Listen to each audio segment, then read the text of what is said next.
हरे कृष्णा। श्रीमद् भगवद गीता यथारूप अध्याय 2 श्लोक संख्या 16। नासतो विद्यते भावो न भावो विद्यते सता उभयोरपि दृष्टो अन्तस् त्वन्योस्तत्वदर्शिभिः।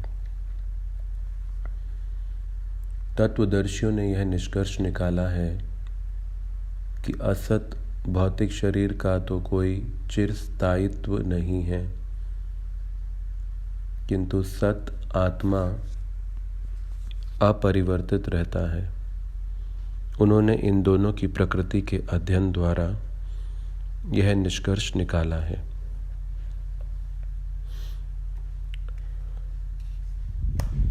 तो इस श्लोक में दो विशेष बातें उपयोग की गई हैं, सत और असत। और ये सत जो है वो नित्य है, असत अनित्य है, और इसे तत्वदर्शी देख पाता है। तो भगवान कृष्ण एक प्रकार से कह रहे हैं कि जो तत्वदर्शी है वो शोक और मोह में नहीं फंसता है, क्योंकि जीवात्मा उसका स्थूल और सूक्ष्म शरीर से कोई लेना देना नहीं है। जो शोक मोह है ये अज्ञानता के वश जीव अपने ऊपर स्वीकार कर लेता है। तो सुख और दुख ये हमारे स्थूल और सूक्ष्म शरीर के भाग हैं, और जब जीव अपनी पहचान इस भौतिक शरीर से करता है तो अब भौतिक शरीर के जो उत्पादन हैं शोक और मोह, उससे भी वो अपनी पहचान करने लगता है। तो ये सिर्फ एक अज्ञानता का परिणाम है। तो कृष्ण व्यंग करते हुए अर्जुन के ऊपर कह रहे हैं, क्योंकि तुम शोक में हो, लेकिन ये तत्वदर्शियों के द्वारा प्रमाणित नहीं है। और तत्वदर्शी इसमें नहीं फंसते। तो तत्वदर्शी की परिभाषा क्या है? तत्वदर्शी का अर्थ है जो शोक, इस संसार के द्वारा परिस्थितियों के उतार चढ़ाव से शोक से प्रभावित ना हो, जो असत से प्रभावित ना हो, क्योंकि वो सत में स्थित है। जो सत में स्थित है वो असत से प्रभावित नहीं होता। तो भगवान तुलना कर रहे हैं भौतिक और आध्यात्मिक जगत की, क्योंकि भौतिक जगत को जब हम समझते हैं तो फिर आध्यात्मिक जगत का अंतर हमें समझ में आने लगता है। तो आध्यात्मिक जगत को पाने के लिए भौतिक जगत से छुटकारा चाहिए, और उससे छुटकारा पाने के लिए उसकी समझ चाहिए। तो भगवान संदेश दे रहे हैं श्लोक के माध्यम से कि हम सबको तत्वदर्शी बनना चाहिए। भौतिक जगत में हम इसके बाह्य स्वभाव से प्रभावित होते हैं, इसके तत्व को नहीं देख पाते। तो इसीलिए जब हम तत्व को समझेंगे तो इसके बाह्य प्रभाव, इसके आने वाले उतार चढ़ाव, हमारे जीवन के परिवर्तनों से हम प्रभावित नहीं होंगे। इसीलिए वेदांत सूत्रों में कहा गया, असतो माम सद्गमयम्। असत से सद के जीवन में, मृत्यु माम ज्योतिर्गमयम्। मृत्यु से ज्योतिर, अंधकार से प्रकाश।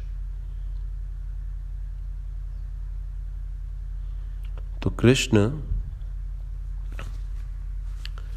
कह रहे हैं कि सत कभी बदलता नहीं, असत हमेशा परिवर्तित होता रहता है।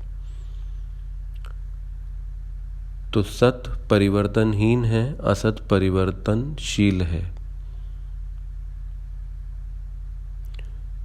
तो जब हम ये समझेंगे कि ये जो असत का जगत है ये परिवर्तनशील है और सत जो है परिवर्तनहीन है, तब हम ये समझेंगे कि आत्मा जो कि अपरिवर्तनीय है और ये जगत परिवर्तनशील है, तो अपरिवर्तनीय आत्मा इस परिवर्तनशील जगत में जब आई है तो परिवर्तनशील शरीर में आई है, तो अब इसके कारण अपरिवर्तनीय आत्मा हमेशा असुरक्षित रहेगी। इसीलिए हम सब हमेशा जो भी चाहते हैं परमानेंट चाहते हैं अपने जीवन में, क्योंकि आत्मा का यही स्वभाव है, नित्य स्वभाव है, सत है। सत मतलब परमानेंट, नित्य। तो हम जो भी अपने जीवन में चाहते हैं उसे हम चाहते हैं कि वो परमानेंट होना चाहिए, चाहे वो घर हो, चाहे आय का साधन हो, चाहे जीवन साथी हो, चाहे हमारी जीवन की शरीर या कोई भी वस्तु जीवन में, हमारी सुंदरता आदि। तो हम चाहते तो हैं परमानेंट, लेकिन इस संसार को टेम्परेरी बनाया गया, असत। तो टेम्परेरी संसार में परमानेंस नहीं मिलती। हाँ, यहाँ पर अगर कुछ परमानेंट है तो वो है यहाँ का परमानेंट दुखालय होना। यहाँ नित्य दुखालय है ये। तो दुखालय होने का स्वभाव तो परमानेंट है, दुख तो यहाँ परमानेंट है, लेकिन हमारा यहाँ परमानेंट बने रहना संभव नहीं, क्योंकि ये संसार असत है। तो तत्वदर्शी व्यक्ति सत में अपने जीवन को व्यतीत करेगा, सत के कार्यों में अपने जीवन को व्यतीत करेगा, सत को अपना आधार बनाएगा और असत के कार्यों से अपने आप को दूर रखेगा। तो इसका अर्थ हुआ एक तत्वदर्शी जो आत्मा के कार्य हैं उनमें रुचि लेगा, और आत्मा के जो कार्य हैं वो भौतिक नहीं, वो आध्यात्मिक होते हैं। तो उसके विषय और उसके आनंद के स्रोत आध्यात्मिक कार्य होंगे, उसको वो अपने जीवन का अभिन्न अंग बनाएगा, क्योंकि वो सत और असत के अंतर को देख पाता है। जिस तरह से आकाश हमेशा रहता है, बादल आते हैं और चले जाते हैं, उसी प्रकार से आत्मा हमेशा रहती है, शरीर आता है और चला जाता है। तो इस प्रकार से हमें इस शरीर के प्रभावों से अप्रभावित रहने के लिए सत का आश्रय लेना होगा। तो हमने अभी असत का आश्रय ले लिया है, ये शरीर असत है और इसे अपना मान लिया है, इसे अपनी पहचान बना लिया है। इसी कारण से असत के जो प्रभाव हैं, शोक, मोह, भय, ये हमें प्रभावित करते हैं। तो जब आप सत का आश्रय लेंगे, यानी कि आत्मा के स्वभावानुसार, तो इन सब प्रभावों से हम हमेशा बचे रह सकते हैं। और वो सत का आश्रय हम हरे कृष्ण महामंत्र के माध्यम से इस कलयुग में लेते हैं। हरे कृष्ण।